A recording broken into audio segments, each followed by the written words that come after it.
আমরা শূন্য বলেই তো আজকে মানুষের এই অবস্থা। আমরা শূন্য বলেই তো 26,000 ছেলে মেয়ের চাকরি চলে গেল। আমরা শূন্য বলেই তো রাজ্যের মন্ত্রী 2 নম্বর মন্ত্রী তার খাটের তলায় খেলনা আর 50 কোটি টাকা। বামপন্থীরা থাকলে একটা চেক বাল্বের কাজ করে। আজকে আগামীকালের ব্রিগেড বার্তা দেবে যে বিভাজনের রাজনীতি নয়, এ রাজ্যে এ দেশে গরিব মানুষ এর অবস্থা খারাপ হচ্ছে দেশের সরকারের রাজ্যের সরকারের নীতির কারণ। খেটে খাওয়া মানুষের সাথে লুটে খাওয়া মানুষের লড়াই। আগামীকাল ব্রিগেড সমাবেশ আসলে আমাদের রাজ্যে লড়াই বেঁধে গেছে খেটে খাওয়া মানুষের সাথে লুটে খাওয়া মানুষের লড়াই। একদল তৃণমূল এবং প্রাক্তন তৃণমূল বর্তমান বিজেপি তারা ধর্মের ভিত্তিতে মানুষকে ভাগ করতে চাইছে। আর এই ব্রিগেড আসলে ইএসআইএ 26,000 টাকা অবধি স্ল্যাব করতে হবে, মিড ডে মিলের কর্মীদের মাইনে বাড়াতে হবে, আইসিডিএস কর্মীদের মাইনে বাড়াতে হবে, প্যারা টিচারদের মাইনে বাড়াতে হবে, অসংগঠিত শিল্পের শ্রমিকদের জন্য 8 লাখ টাকা অবধি জীবন বিমার ব্যবস্থা করতে হবে, শ্রম কোডের নামে শ্রমিক ইউনিয়নের যে অধিকার তা তুলে দেওয়া চেষ্টা হচ্ছে, গ্র্যাচুইটি বোনাস তার জন্য যে আন্দোলন, কলকাতার পোর্টের আন্দোলন, স্থায়ী ঠিকাকর্মী তাদের জন্য যে আন্দোলন, তাদের শ্রম আইন তাদের জন্য, তাদের মজুরি বৃদ্ধি তার জন্য আন্দোলন, কৃষক ফসলের দাম পাচ্ছে না। আপনি বাজারে গিয়ে যখন সবজি কিনছেন, যে সবজি বিক্রেতা সেও দাম পাচ্ছে না, কৃষকও ফসলের দাম পাচ্ছে না, মধ্যিখান থেকে ফোরেরা টাকা নিয়ে বেরিয়ে যাচ্ছে, কালোবাজারিরা টাকা নিয়ে বেরিয়ে যাচ্ছে। সমবায়গুলোর রাজ্যের অবস্থা খুব খারাপ তৃণমূলের দুর্নীতির জন্য। এই সবটা নিয়ে এটা কোনো নির্বাচনী জনসভা না। ব্রিগেডের এই সমাবেশ খেটে খাওয়া মানুষের সাথে লুটে খাওয়া মানুষের যে লড়াই, খেটে খাওয়া মানুষের সমাবেশ। আগামীকাল আপনাকে এটুকু আমি বলতে পারি যে আপনি সবুজ ঘাস আজকে ভালো করে দেখে নিন, কালকে সবুজ ঘাস আপনি দেখতে পাবেন না। খেটে খাওয়া মানুষ, শ্রমজীবী মানুষ, বাংলার গরিব মানুষ, যাদেরকে তৃণমূল আর বিজেপি বিভাজন করতে চাইছে হিন্দু মুসলমানে, আসলে দেশের সরকারের নীতির কারণে আর রাজ্যের সরকারের নীতির কারণে গরিব হিন্দুদেরও যা সমস্যা, গরিব মুসলমানেরও তাই সমস্যা।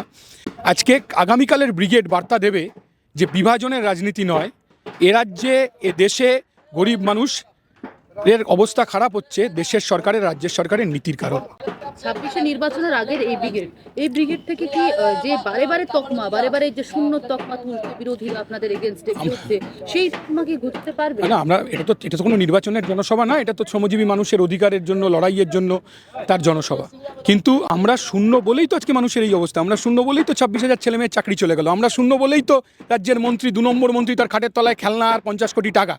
তো আমরা তো বলছি রাজ্যের এই অবস্থা, বামপন্থীরা যদি সংখ্যা একটু বেশি থাকে তাহলে মানুষের জন্য কাজ তারা করতে পারেন। দেখবেন ইলেকটোরাল বন্ডে টাকা নিল বিজেপি, 1000 কোটি টাকা নিয়েছে ওষুধ কোম্পানিগুলোর কাছ থেকে। আজকে রামনবমীর দিন ওষুধের দাম বাড়িয়েছে, নিত্য প্রয়োজনীয় ওষুধের দাম বেড়েছে। তো পরিষ্কার আমরা দেখতে পাচ্ছি বামপন্থীরা থাকলে একটা চেক বাল্বের কাজ করে। দেখবেন কৃষি আইন তো ওরা পার্লামেন্টে করেছিল, তারপর মানুষের বিক্ষোভে কৃষি আইনকে ওরা what a parliament can do streets can undo, রাস্তার আন্দোলন প্রত্যাহার করতে বাধ্য হয়েছেন কৃষি আইন। আবার দেখবেন ইলেকটোরাল বন্ড, সীতারাম ইয়েচুরি কোর্টে কেস করেছিলেন এবং ইলেকটোরাল বন্ড যে বেআইনি সেটা সুপ্রিম কোর্ট ঘোষণা করেছে, কেস করেছিলেন সীতারাম ইয়েচুরি। আবার এই ওয়াকফ আইন দেখবেন মোহাম্মদ সেলিম কেস করেছেন, রিট পিটিশন করেছেন পার্লামেন্টে। কিন্তু একদল মুসলিম মৌলবাদীদের তোষণ করছে, আরেক দল হিন্দু মৌলবাদীদের সামনের দিকে নিয়ে আসছে। বিভাজন কিন্তু হিন্দু মুসলমানে নয়, বিভাজন হচ্ছে 1% মানুষের কাছে সব, আদানি আম্বানি টাটা বিড়লা ঝুনঝুনওয়ালা টুনটুনওয়ালা কানোরিয়া বাজরিয়া সিঙ্গানিয়া, আর 99% মানুষ তার পেটে গামছা। এখন দেশের সরকার নীতি কার পক্ষে নেবে? সাধারণ খেটে খাওয়া মানুষের ওপর তো। পেট্রোলের দাম, ডিজেলের দাম, রান্নার গ্যাসের দাম, কেরোসিন তেলের দাম, দুধের দাম, বিদ্যুতের দাম যে পরিমাণভাবে বেড়ে চলেছে তো আকাশ ছোঁয়া।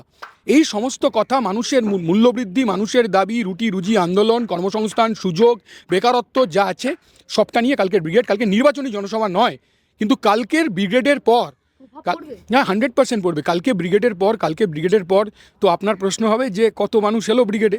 আকাশের তারা যেমন গোনা যায় না, ব্রিগেডের সমাবেশও কালকে গোনা যাবে না। এই ব্রিগেডের সমাবেশ থেকে বিভাজনের রাজনীতি বন্ধ করার ডাক কালকে খেটে খাওয়া মানুষদের। বাংলা হান্টের আরও খবর দেখতে নজর রাখুন। বাংলা খবর মানেই বাংলা হান্ট।